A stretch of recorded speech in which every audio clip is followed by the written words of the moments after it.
Hello, everyone, and welcome to this webinar, which is describing the process that went through to develop the National Guideline for supporting the learning, participation and wellbeing of autistic children and their families. My name is Andrew Whitehouse, and we also have here David Trembath, and we're presenting on behalf of the Guideline Development Group, which is the group of individuals who developed the guideline. In the next hour, what we're going to be doing is taking you through the process that we went through to develop this draft guideline, which will be released for public consultation on Monday the 18th. Before we start, we'd like to acknowledge the country on which we're all around Australia. I'm in Perth, so I'm on the land of the Whadjuk people of the Noongar Nation, and acknowledge elders past, present and emerging, and do so for the countries that you're on as well. I want to remind you right up front, the webinar is being recorded, and this is going to be available on the Autism CRC website for the people who weren't able to attend. And of course, if you did attend, you're also able to go back and take another look as well. We absolutely warmly welcome questions. This is a whole lot of information giving, but we will leave time at the end to answer some questions that you might have. So please pop them in the correct text box, which you'll see in the Q&A panel on your screen. When the information that you're requesting is highly technical in nature, we'll likely refer to some of the guideline documents that will be available on Monday the 18th. That's next week. Firstly, what we wanted to say is that for the guideline, we went through a very rigorous process. As part of that process, everybody who was involved declared the interests that they may have within the autism field. Everyone's been in the field for a long time, and it's really important that everyone who was involved and those who are watching and viewing the development of the guideline have an understanding of the interests that people have and the experience that they've had within the field to this date. All of this will be available within the documents that we'll be releasing next Monday on the 18th. So the webinar, what we'll be talking about, firstly, we wanted to acknowledge the individuals who's involved. David and I are here presenting, but we wanted to say that there are a huge number of people who stood alongside us as this was developed. We want to acknowledge those people and to also show you that this was a very big team effort from many people around the country. We then want to talk about what a guideline is, why it's needed, and how this particular guideline was developed. We're not going to go, as we mentioned, as was mentioned within the advertisement for this webinar, we're not actually going to be revealing all the information that was in the guideline. Rather, we wanted to provide this webinar straight up front so you understood the detailed process that was gone through and how you will receive this information on Monday the 18th, and how you'll be able to provide feedback, and as well as to give you an opportunity to ask questions. I wanted to acknowledge very early on in this presentation that we really do warmly acknowledge that different people have different preferences regarding the language used to talk about autism. In the guideline, we use identity first language. We went through a consultation process to understand what is the best, what is the most acceptable language to use, and how that preference is also observed across many different stakeholder groups. Based on that consultation, and that will be presented again in the documents on Monday, identity first language is used within the guideline, and we'll also be using that today. A lot of terms that are used throughout the guideline, and we thought it'd be really helpful for us to define these up front. In terms of supports is what may have previously been called interventions. And really what it is, it's any paid activity performed by a practitioner that seeks to improve a person's experience of the world, either through helping kids acquire skills, by helping empower parents to support and advocate for their child, or promote their own wellbeing, as well as creating safe and accessible environments for that child and family. Learning, when we refer to learning, we're talking about acquiring knowledge and skills. Participation is the involvement in life situations that a person wants and desires and in a way that they agree to. In terms of well-being, we're talking about positive and sustainable characteristics such as being comfortable, healthy, happy, all of which help a person thrive and flourish. Practitioners we use as a broad term. Instead of the use of the word clinicians, we're using the word practitioners, which refers to people who are paid to provide support services to kids and families. You'll hear us mention this all throughout. Within the guideline, there is a really extensive glossary that defines these terms, and they'll be available on Monday the 18th. So acknowledging contributions. Firstly, right up front, to kids, families and community, so many people dedicated their time to be involved in helping develop this guideline, and over 700 people participated in the community consultation activities. A number of research assistants who help provide their skills in a number of areas with regards to the guideline, particularly in coding many of the responses that we received from the community. Wanted to acknowledge Bryony Dempsey, Georgina Earle, Libby Groves, Emma Hines, and Rochelle Wicks.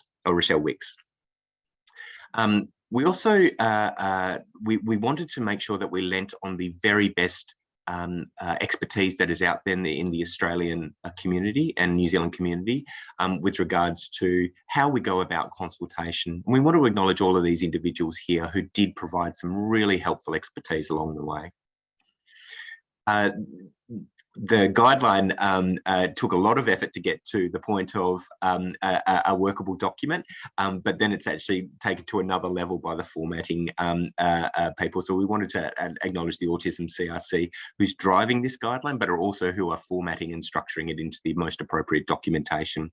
It's Callie, Jason, Darcy and Sal. So let's get into it. Let's talk about what a guideline is. So the peak body for guidelines in Australia is the National Health and Medical Research Council. That's the body of the Commonwealth of Australia, which essentially endorses guidelines that says that, yes, this here represents best practice. It's intended to promote the health of people and prevent harm and encourage best practice and reduced waste. What a guideline is a framework through which best practice is implemented. It's not clinical training. That clinical training happens within universities and of course within professional societies. It's not a regulatory document. However, there is obviously an importance that regulatory bodies do look to best evidenced guidelines. What this is a framework that delivers, it's a framework through which best practice can be delivered. It defines best practice so everybody is on the same page about what best practice is. NHMRC guidelines are based on a review of the available evidence, and that's the research evidence out of the literature, and follows a very transparent development and decision-making process. This involves a very structured process from understanding what is the evidence out there, and in a really transparent way, transforming that evidence down into recommendations. It's informed not just by research evidence, but it's informed by evidence that comes from experts within the community, as well as the views of consumers, community groups, and other people to whom this guideline might affect. It's very strong on ethical issues. Ethical issues really comes from the community's range of attitudes and concerns towards a particular area of health and medicine. In this regard, that's in the delivery of supports to autistic children and their families. So why is a guideline needed in Australia? The first thing to say is that we've never in Australia had a guideline that has gone through the very rigorous process defined by the NHMRC. So until this point, we've not necessarily had a document that defines very clearly what is best practice within Australia as according to the process that the NHMRC stipulates. Now, when we talk about the provision of supports to autistic kids, we obviously know that when supports are provided in a safe and effective way, in a way that's desirable to autistic children, it provides a significant opportunity to support early child development, maximise participation in activities of childhood, and of course promote the well-being, not just of that child, but of that whole family. It's a major opportunity to do good and support good within autistic children and their families. Of course, the reality on the ground is that this is really hard at the moment. Accessing safe and effective and desirable supports can be challenging for all sorts of reasons, not just in the Australian community, but in the community all around the world. Often we hear about the word, the maze of different supports. And of course, parents often ask, what is most likely to be safe, effective and desirable for a particular child and family? And we get many different answers to that responses.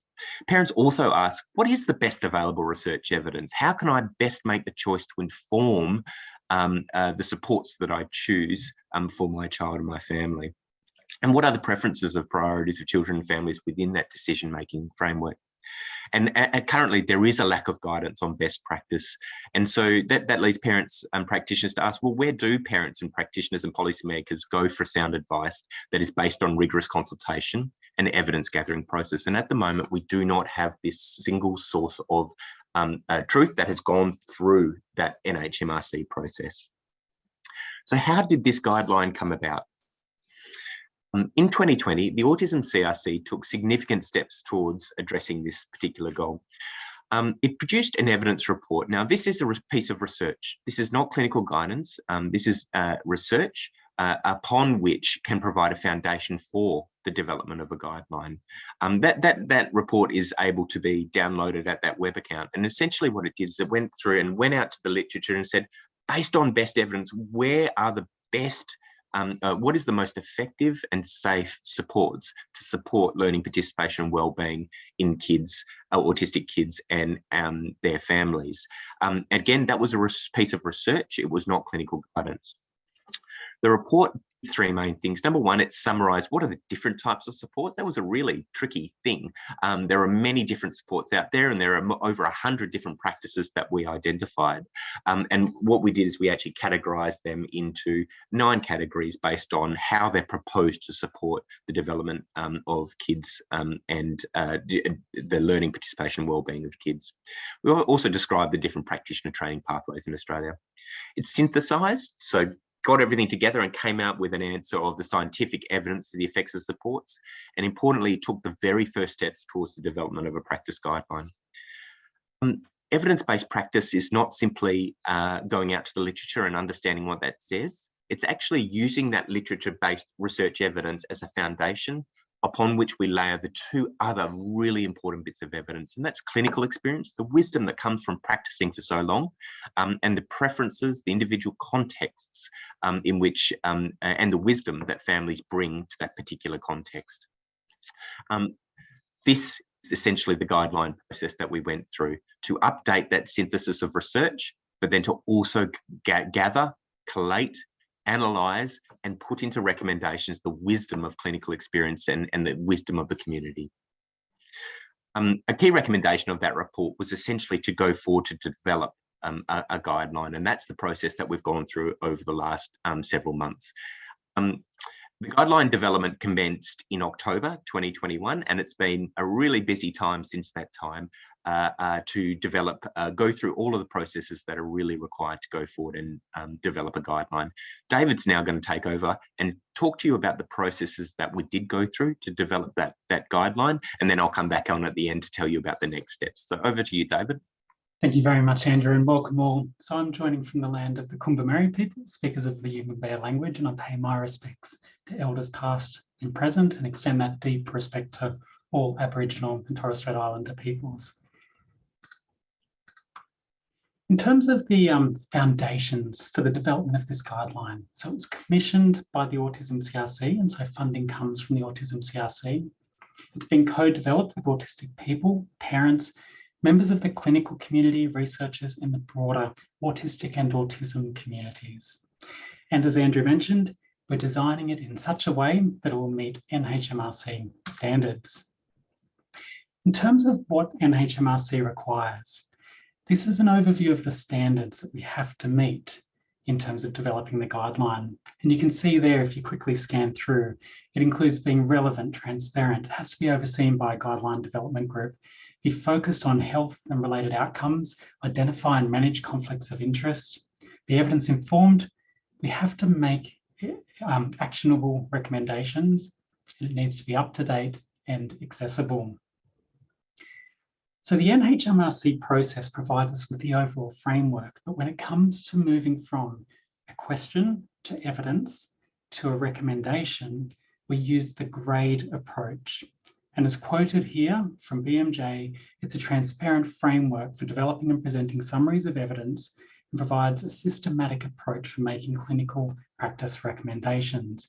And it's a widely adopted approach or tool used internationally. Within GRADE, there is an evidence to decision-making framework, which we'll go through in some detail. So it all starts with, and we're using a figure from the article just presented now to help explain this. It starts with a need within the community. From there, we develop a set of questions to be answered. We search for and gather evidence in order to answer those questions. Then, in formulating recommendations, consider a range of factors that are important to how those recommendations will be implemented in practice. We then move to sharing those recommendations, a feedback cycle through public consultation, and ultimately release of the guideline. So to put these aspects together, we start with a community identified need coming from the voices of children, families, and the perspectives of the broader autistic and autism communities. We have the NHMRC process, and within that, we use the GRADE approach. Ultimately, we arrive at the guideline. Now, moving from questions to evidence to the recommendations, we follow 6 main steps that we'll go through now. The first is to establish the guideline development group. What's really important to share here is we started with perspectives, knowledge and skills, not people. The perspectives, as you can see here on the slide, include the perspectives of parents of autistic children, of autistic adults, people who have expertise in working alongside Australia's First Nations peoples, practitioners, people with expertise in ethics, in clinical research, in community consultation, and in conducting systematic reviews. Once we identified those perspectives, knowledge, and skills, we then approached people who have those. We're extremely fortunate in this country that we have a range of people, of course, who could fill these roles many, many times over.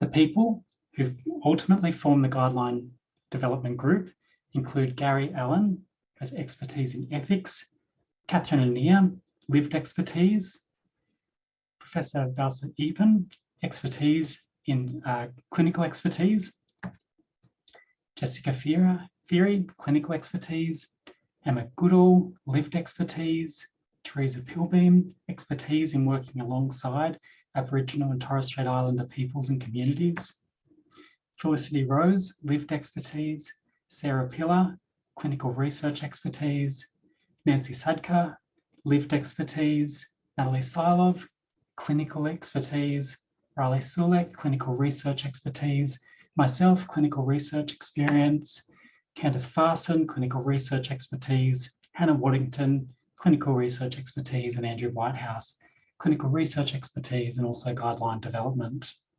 We take the time to mention those different types of expertise because that's what's really critical here in terms of thinking about that combination of the lived expertise as autistic people and as parents of autistic children, as well as the clinical expertise and the research skills that also need to come into that mix in order to deliver a guideline at a high quality, high standard in a way that reflects the community's preferences and priorities.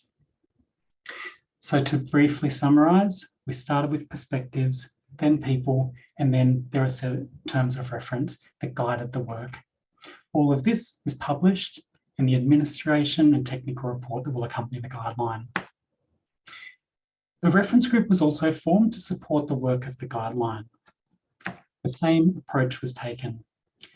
These slides are a little bit dense, but just to highlight in the left-hand column, included perspectives from autistic people, family members of autistic people, people with First Nations peoples, culturally and linguistically diverse communities, then focusing on children's health, their social communication development, their physical development, their cognitive development and mental health, children's sensory development and childhood occupations, representing service providers in terms of peak body, in terms of early childhood, representing services in terms of education, in terms of rural and remote health, also representing researchers and policy advisors and government.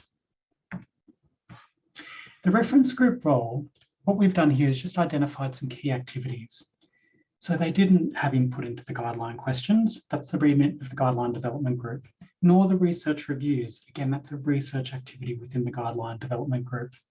When it came to community consultation, they facilitated this, but it was up to the guideline development group to run that process.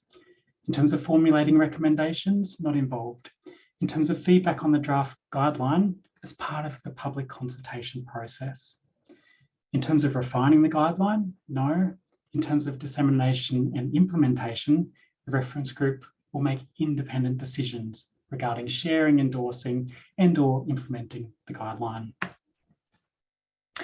The guideline development group arrived at a set of questions, broadly grouped under overarching principles, goal setting, selection and planning, delivery, and outcomes, quality, and safeguards. These are questions that parents and practitioners ask when it comes to selecting, delivering, and then monitoring the safety, the well-being, and outcomes of those supports. These questions have acted as the framework for every aspect of the guideline development process, from establishing those questions to the community consultation activities, research reviews, formulation and presentation of the recommendations and all accompanying documents. The third step is to gather evidence. For this, the guideline development group designed a range of different activities, 9 in total. These included systematic reviews of the research evidence, as well as extensive community consultation to gather evidence from the lived expertise and clinical expertise of the community, the autistic community and the broader autism community. What we've done here is briefly summarise these in terms of the activities, people who participated, and then some of the information gathered, some examples of these. Again, a thorough explanation will be provided in the guideline, but in particular in the administration and technical report. But if I can briefly highlight some of the characteristics of these research activities. What we see are 3 systematic reviews of existing evidence, including existing guidelines, in terms of an umbrella review of non-pharmacological supports, and also a systematic review of the experiences of children and families accessing supports in the Australian context. I'll note that the review of existing guidelines was to understand what had been covered, not to develop recommendations. We did not want to establish a process where a previous guideline set the precedent for the current guideline. The process of developing, formulating recommendations is completely based on the evidence gathered during this guideline development process. The community consultation activities included a detailed online survey, focus groups, a brief survey focused on autistic children and young people, and including children and young people who communicate mainly in ways other than speech. A parent reflection activity, again designed with the same children in mind, particularly those who communicate mainly in ways other than speech. An expression through art activity that was provided as an option, as well as a Delphi survey, which is designed to help practitioners reach consensus around a set of agreed statements. A point that we'd like to highlight here is that when we look at all the different activities down the side of that table, and when we look at all of the different populations across the table at the top there, and then when we look at the shaded squares, it tells us where the evidence for the recommendations came from. And what it should also illustrate is the fact that the evidence was drawn from multiple people using multiple research activities and reflecting multiple perspectives, including, critically, the perspectives and experiences of autistic children and their parents, the autistic community and the broader autism community. Now, moving from evidence to recommendations. All of those activities, which are now shrunken into that table on the left, were used to formulate evidence summaries. Now, when the guideline is released on Monday, what you'll see is the guideline document and also the supporting evidence. For every recommendation and accompanying good practice points, which I'll explain in a moment, you'll be able to look to that second document and you'll see a table just like this. And in that table, you'll see data, where quantitative data is available from each of those activities, where you'll see illustrative quotes, where those activities have yielded people's personal experiences expressed in their own words. And when you consider the recommendations and look at the evidence, it should be quite apparent where the recommendations have come from and the fact that they generally, if not always, reflect multiple converging sources of evidence from the autistic and autism community. In terms of the evidence summaries, they then, as I've indicated, inform the development of recommendations and good practice points. There are 84 consensus-based recommendations with associated good practice points in the guideline. Consensus-based recommendations are the key elements of practice that must be followed for a practitioner to deliver evidence-based supports. Whereas the good practice points are linked to specific recommendations and are elements of practice that provide the critical context to that recommendation, such as how a recommendation should be operationalised in clinical practice, or what it means in practice, or how it is applied to a specific population under specific circumstances. The recommendations and good practice points are to be read together. What's important to note here is we've simplified the process a little bit in terms of what led to what. In reality, within the GRADE approach, it is an iterative process from evidence to evidence summaries to draft recommendations, and around it goes. The process is described in detail in the guideline and the administration and technical report. Once recommendations are formulated, it's critical within the GRADE approach and the evidence decision-making process that we consider the range of factors that might impact on the relevance and uptake of the recommendations. And by relevance, I mean the specific considerations that must be given when applying recommendations in practice, knowing that every autistic child is different, every family is different, and every community is different. When we talk about judgments, these judgments are set by GRADE, and we apply them within the context of the recommendations.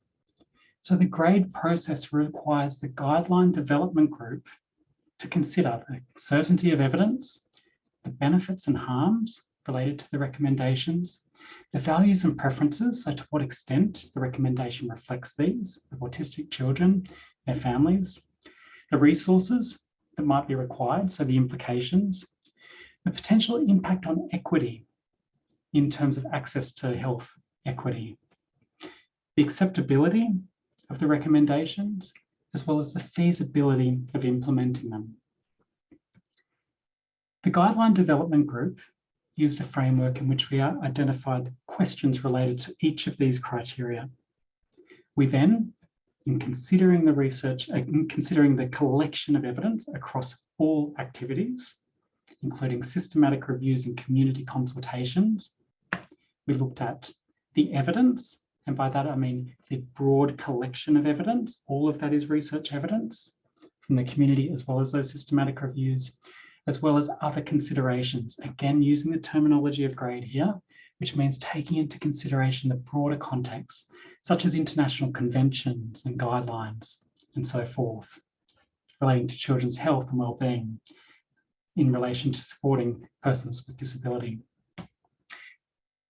For each of these questions, and in relation to each criteria, the Guideline Development Group then provided a judgment. And you can see the types of judgments that were made there. Where relevant, the Guideline Development Group also provided some explanatory statements to explain those judgments. The process of making those judgments, of considering each of those criteria, means that when the Guideline Development Group puts forward the recommendations on Monday, they'll be classified as strong or conditional. And that reflects that judgment process. What's critical to understand is those categorizations of strong or conditional, they are designed to help readers implement the recommendations, to be aware of considerations that might be relevant in applying them. So they help readers to work out how to implement the recommendations, not which ones to implement or to prioritise. All of the recommendations are equal. So to summarise that process, we started with questions. The guideline development group was formed and then refined and endorsed those questions. The guideline development group conducted a series of research activities, 9 in total, including systematic reviews of research evidence and 6 community consultation activities. The guideline development group then went through an established process, an internationally accepted process using GRADE, in which an evidence to decision process was followed, leading to the formulation of recommendations and good practice points. Step 5 of this process is public consultation on the draft guideline, and step 6 is to revise and then release the guideline. And I'd love to hand over now to Andrew to talk through that public consultation process. Thanks, David. I will just get my screen on. Right. Thank you very much, David. And that was a really good explanation about how we've arrived at this guideline. What I'm going to talk to you about now is the next steps after we publish the draft guideline. When you're developing an HMRC processed guideline, a really important element of that is that a draft guideline is published and that the public has, the community has an opportunity to comment on that draft. We'll be publishing that draft next Monday, July the 18th, and there will be a 6-week feedback period, and I'll talk about that in a little bit. They'll be available on the Autism CRC website. That's, as I just said, you will be able to provide feedback either as an individual, so as an individual person, or as an organisation. On the Autism CRC website, you'll see a number of documents that you'll be able to download. The first one is the draft guideline. This is the key document. This is the document that has the 84 recommendations, as well as the associated good practice points associated with those recommendations. That draft guideline has an introduction which provides some background, and it sets out that this guideline is really based within a human rights framework. You'll then see the 84 recommendations and associated good practice points, as well as a section that describes how this guideline is to be taken forward through dissemination and implementation, as well as key evidence and knowledge gaps within the guideline. The second document is the summary of evidence. This is, as David mentioned, the document that describes all of the evidence presented in a really neat way, which are ascribed to each of the 84 recommendations. So for each of the 84 recommendations, you'll see an evidence table which summarises all the evidence taken from all the research and community consultation activities that supports that recommendation, as well as the evidence to decision judgments, which, as David mentioned, are those judgments around if we were to implement if this recommendation was to be implemented, what are the implications of that? You'll also see an easy English summary of principles. Right up the front, the guideline is framed by 17, I believe, guiding principles. Those guiding principles really set the tone as to how this guideline is to be interpreted. That has been formatted in an easy English format and will be also able to be downloaded as well. Finally, there'll be an administration and technical report. This is where we describe all of the various activities that we went through, providing you all the details of the research and community consultation activities, including what we did, how we did it, who was involved, and what were the results through all of those activities. Each of these documents are really important to helping you understand how and why those decisions came to be within the draft guideline. On the Autism CRC webpage, you'll also be able to see a feedback survey. So we warmly welcome everyone within the autistic and autism communities to be able to provide feedback on what you feel are the strengths and weaknesses of the draft guideline. Within that, that survey, you'll be able to complete either as an individual or completely online, or as an organisation where you can download a form, write it out as an organisation, and then upload that again. There are character limits on the feedback survey, just to help streamline some of the feedback that will be received. You'll be able to have the option to do one or both of these, and that is to provide a comment on the different sections of the guideline. For example, on the section of guideline guiding principles, or on goal setting, or on selection and planning of supports. Or you'll be able to provide feedback on one or more of the recommendations. And we certainly warmly welcome you providing feedback in any which way that best suits you. What we really want to ensure is that the process is as equitable as possible. And one thing that has been really clear throughout this process, and we've really tried to maintain all the way along, is that we do have equity all throughout this process. The feedback period will be 6 weeks, which is longer than the NHMRC stipulates, and we wanted to make sure it is a bit longer so everyone within the community has that opportunity to provide feedback.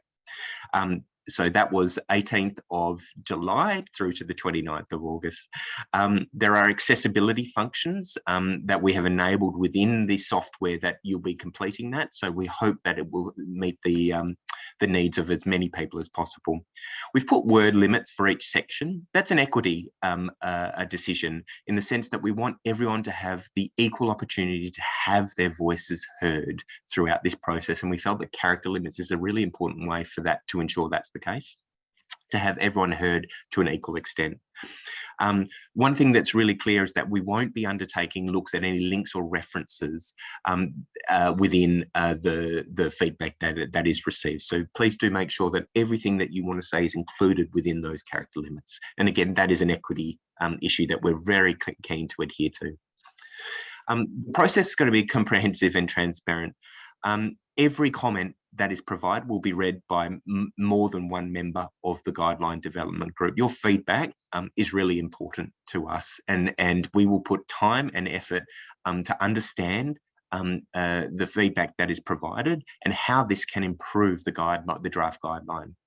The response that we make in response to that comment will be reviewed by multiple members of the guideline development group. And every comment and decision that is made through this feedback process will be documented, so that the information that you provide is important, we value it, and that we will be responding in an appropriate way. So what happens to this information that you provide through feedback? As we mentioned, we're going to be reading and responding to every comment. Multiple members of the Guideline Development Group will be doing that. We're required, as part of the NHMRC process, to forward all the de-identified responses, feedback responses, to the NHMRC.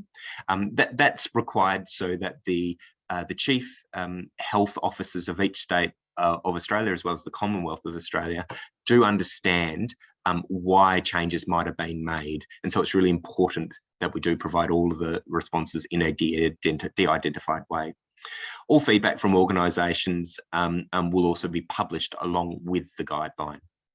Individuals who provide feedback can choose whether their de-identified feedback is published with the guideline, but that will not be a requirement that it is published with it. That will be up to the individual, and there'll be a tick box there for you to make that decision. So what happens next? And if you do have questions, we're coming to the end of it. Please do pop your questions in the Q&A box, and we'll certainly have 5 or 10 minutes to, or even a bit longer, to answer some questions. So please do pop them in. Here we are. From October the 1st all the way through to whatever date we are now, July the something, we have been working hammer and tongs to develop this guideline. We have done that hand in hand with the community, and we have been really blessed to have an enormous number of people come and take part with their full selves, and we really do appreciate that. Right now, we're finalising the documents for publication on July the 18th. That's Monday, this coming Monday. That will be available to be downloaded on the Autism CRC website. And certainly, if you're signed up for this webinar, you'll also receive an email notification about that. That feedback period will be open for 6 weeks, and we'll be reviewing all of the feedback that comes in through that 6 weeks through multiple members and multiple iterations. We'll then be revising the guideline based on the feedback received, and then what we'll do is we'll then progress this guideline through to the NHMRC.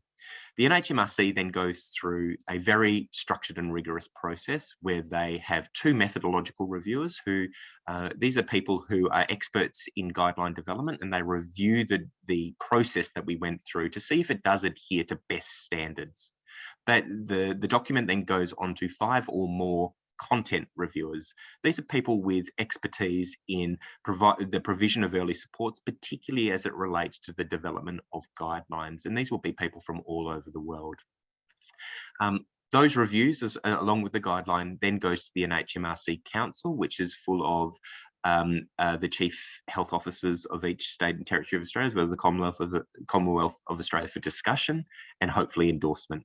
Follow that, there'll be a dissemination and implementation process. We'll be working with each of the states and territories, along with federal agencies such as the NDIA and others, to understand how this guideline might also support their processes as well.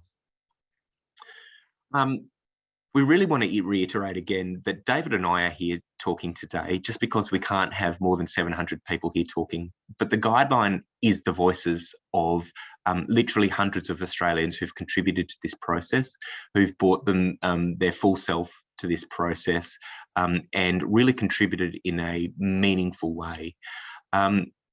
The process going forward is also going to involve the community, where we do want to hear your views of the guideline, what is good, what could be improved, and then we'll make those improvements as we go forward.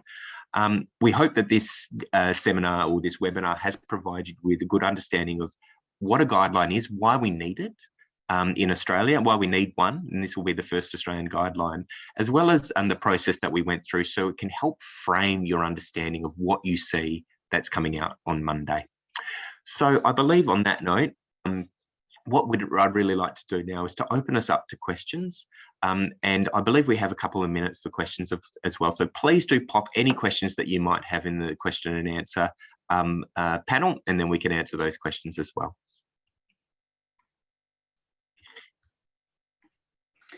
Thanks very much, Andrew. I notice you've been answering some as we've gone, and I've just also done likewise, but there are a few in here. The first one, are these guidelines endorsed by the NDIA? Would you like to comment on that? Yeah, absolutely. The NDIA has had a position on the reference group. Of course, the NDIA is a really important organisation in providing supports or providing access to supports for autistic kids in Australia. We'll be certainly working with the NDIA and the reference group members as to how we can provide how this guideline might provide more information to help inform their processes. Ultimately, is up to the agency as to how they may want to use the outputs of this guideline, but we'd certainly warmly welcome those collaborations. Thanks, Andrew. Francis has asked a question about, will you be accepting art submissions as part of the feedback process? And I'll respond to that one. Francis, thank you. For this public consultation, we'll be focusing on written submissions, and that's consistent with the NHMRC process. We did, for the community consultation, offer an expression by art way of contributing. And the idea was there to acknowledge that art is a powerful way of communicating, just as is music and the arts more broadly, dance, etc. But for this process, it will be focused on those written submissions. Thank you very much for the question. David, we've got a question here. I might throw this one to you. How were the autistic children and families involved in the community consultation? How were they selected? And are they representative of the community? Are you able to answer that one? Yeah, certainly. Thanks, Andrew. And thank you, Alison. So the community consultation process was open to the broad autistic and autism communities. So everybody was welcome to engage. The CRC, Autism CRC, took a number of steps to try to get the message out there in terms of email through their databases of people who had registered for interest in the guideline, as well as who had connection with Autism CRC for other reasons previously. There was also efforts through social media and so on. So it was very much open to all autistic children, young people and adults, including via activities which were designed to try to cater for people who communicate mainly in ways other than speech across all of those age groups. Yeah, thanks, David. We've got a question here which I can answer around will the guidelines be nationally implemented and recognised, or just a practice guideline that's accessible for those choosing to find it? It's a really great question, and thank you for asking this. The process that we've gone through is the NHMRC process. This is by following this process and then hopefully receiving endorsement by the NHMRC Council, it's essentially the government stamp imprimatur that says that this is best practice within Australia. How that is then implemented is a really important decision for policymakers. What we are very keen to ensure that a guideline is simply not just something on the shelf or something that is a link within the Autism CRC website. The process that we've gone through has been really extensive. It's been very detailed, and the draft guideline, as you'll see, provides very clear recommendations which policymakers can use to implement best practice across Australia. So we've gone through the process to ensure that we're eligible for that NHMRC Council stamp. And once it has that stamp, there are important implications to how that is implemented and disseminated across Australia. So certainly we do hope that by going through that process, there really is a very strong onus that this is implemented across Australia. Thanks, Andrew. In response to the question around how can culturally and linguistically diverse communities provide feedback on the guideline, and how do we encourage this as clinicians? So within the reference group, culturally and linguistically diverse communities are represented by the Federation of Ethnic Communities Council of Australia. So Daniel Coase is the senior advisor there, is a representative on that reference group. So they will certainly be involved in trying to promote the public consultation process. In terms of what we can individually do, we're trying to make this process as open and accessible as possible. So simple things such as registering to receive updates on the guideline via the Autism CRC website, and we might be able to pop something in the response to a question there just to ensure everyone has that link. Certainly Autism CRC will be promoting this via social media, so sharing a link, etc. But really, certainly, please encouraging as many people who are willing to contribute their thoughts on the draft guideline to do so.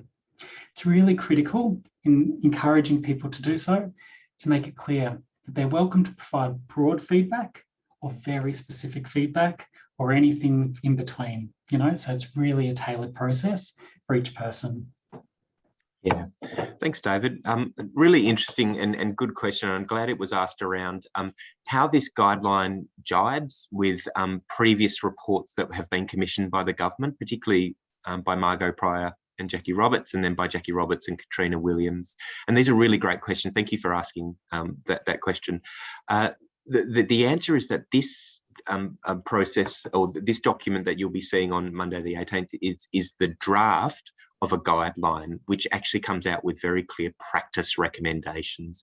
Those previous reports were really stellar reports that provided some general guidance around what could be considered best practice in the area. However, they didn't go through that very formal NHMRC process around research evidence surveying, as well as community consultation. And this is the process that we've actually gone through for this guideline. So it's not intended to replace, because they were developed for different purposes. Those previous reports were broad surveying of the literature and how this might inform current practice. What we've gone through is a very rigorous, structured guideline process to come up with practice recommendations. And that's actually the first time that that's happened in Australia. I hope that answers the question. Thanks, Andrew. A question around how the professional and community organisations that were involved in the consultation process were selected. I wonder if I can just go back to this one, because it's a great question. And if there's one of the things that's absolutely true there is that there are so many individuals in organisations who could make a fantastic, important, meaningful, timely contribution to this process. And so it really is a balancing act of trying to ensure that the guideline development group and reference group is brought together in such a way that it can achieve the aims of the guideline development process, but also be feasible, manageable, and so on. When it came to that reference group, it started with thinking about the perspectives that are relevant to childhood. So, for example, ensuring that the perspectives of autistic people are reflected, the perspectives of parents of autistic children, including children who are currently young and children who have now grown up as well. So they've been along that journey. When it came to thinking about other aspects that are relevant, including, as we mentioned, in terms of thinking about Australia's First Nations peoples and culturally, linguistically diverse communities, those groups were identified. Key question people ask is, what about those groups that seem to align with a particular practitioner group or focus? For those, we focused on aspects that are relevant to children's health, their learning development, their occupations of childhood.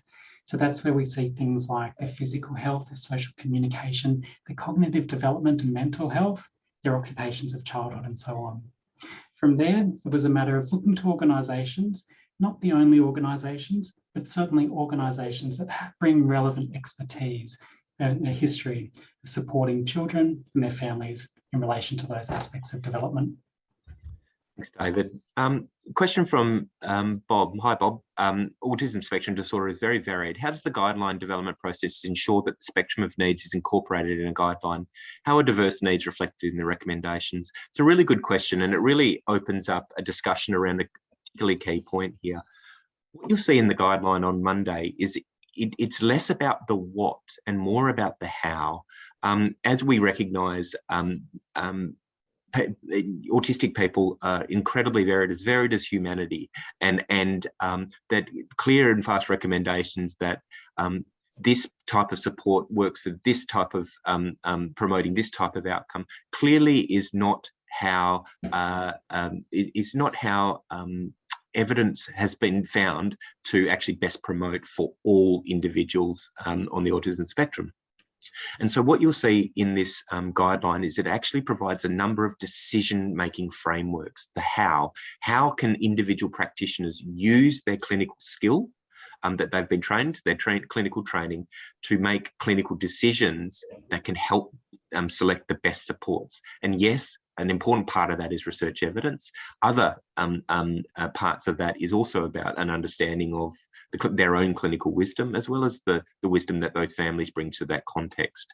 So the guideline is really about helping provide a framework through which clinical practitioners can implement their clinical training, rather than providing very directive, one must do this, because one must do this in terms of selecting a particular support is simply not where the evidence is at, where everybody would understand that.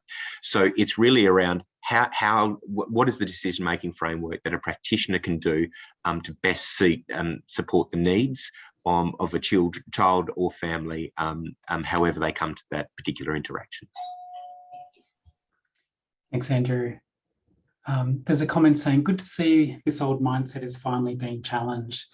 What I reflect on when I see that comment is the compelling evidence that's coming from multiple sources within the community for the need to constantly improve supports for autistic children and their families. And so the recommendations will reflect the evidence that's been overwhelming, comprehensive, and in many cases converging around that. There's also a question from Linda around my interest is inclusion, how these guidelines support children, families and teachers in the schools and early childhood centres that children and young people attend daily. Andrew, would you like to offer some thoughts? Sorry, my doorbell just rang. I can take this one. Yeah, no, it's okay. And it's a really great question. The scope of this guideline is a really important thing to talk about here. So the scope of the guideline is for autistic children 12 years or younger and their families. It's also, we're talking about providing supports within community and clinical settings, and it doesn't extend to supports that are designed to be implemented solely within the classroom. Saying that, of course, these supports will absolutely extend to the classroom. What the guideline provides is really clear recommendations about how goals can be determined, and should be determined, how one can use those goals as well as the child and their context to determine how you select the best supports or the most appropriate supports, and then how you deliver that, and then how you actually monitor those supports around that. And so, again, the framework that is provided within the guideline is very clear and provides very clear recommendations about how we do that and how that can be actually applied within different contexts, including through early childhood settings as well. Yeah. Thanks, Andrew. Peter mentions his experience and expertise, and thank you, Peter, and desire to be involved, and that the guideline development group listens. Absolutely, please, Peter, do engage in that public consultation process. That's really important. In terms of the listening, just to maybe reiterate one of the points that Andrew made, one of the things that the guideline development group has been absolutely committed to is ensuring that every single piece of information that comes to the group, is gathered by the group, and with all of your help, is read, and not just read by one person, not even two, it's read multiple times, often 5, 6 people looking at every piece of information. And it's read not just at that point, but in the iterations that follow. We can guarantee that every piece of feedback that is received to the guideline development group as part of this public consultation will receive exactly the same process. The guideline development group is the instrument through which this process occurs. It's not our guideline, it's not our views or our opinions. We're a conduit for this process, which is internationally accepted. So please, the process relies, though, Peter, on your feedback and the feedback from every other person who's willing to contribute. So please do. Thank you. Thank you, David. And I'll wrap up with an answer to 2 questions. Did we work with education professionals? Yes, absolutely. While the scope of this guideline does not extend to the delivery of supports that are specifically designed for the classroom, of course, the classroom for kids 12 and under is an incredibly important classroom, and I'm talking schools here, classroom and playground is an incredibly important part of the support of that child and family. So yes, on the guideline development group, we had representatives from educator bodies as well. Finally, just in terms of when it requires updating, we absolutely, a key part of the guideline is that this is not set in stone. This absolutely should be developed with a mind towards that the evidence changes. And when the evidence changes, recommendations can and should change. And so our vision is for this to be continually, into the future, to be continually updated. Certainly within the first instance, there will be a recommendation for updating within 5 years, which is the NHMRC recommendation as well. However, we would like to see it more continually updated as well. I'm afraid that we're 1 minute to the hour, and so we're going to have to lop off. I'm very sorry to all those people with the questions, and we do appreciate your interest in this, and please do be in touch if you'd like any further answers. Just to reiterate that the next steps from here. This webinar has been recorded and it's going to be made available via the Autism CRC website in the coming week. Please do take another look if there was something that you missed, or please do share it, or please do share it with your colleagues and other loved ones. If you're on our mailing list, you'll receive a link to the draft when it's released on Monday the 18th. There'll also be a link to all documentation feedback information on the Autism CRC website. Finally, from me, thank you so much for your attendance today. We realise that an hour out of your diaries is not easy to grab, and we are genuinely appreciative that you've spent it with us. This is a process that's been a really intense and utterly fulfilling process that we've been able to, and really privileged to share with so many within the Australian community. We'd love you to walk on the next little bit of this journey, which is to receive feedback through the feedback mechanism on the Autism CRC website, which will go live on Monday the 18th. So until then, we really appreciate your time, and we look forward to hearing from you and that feedback.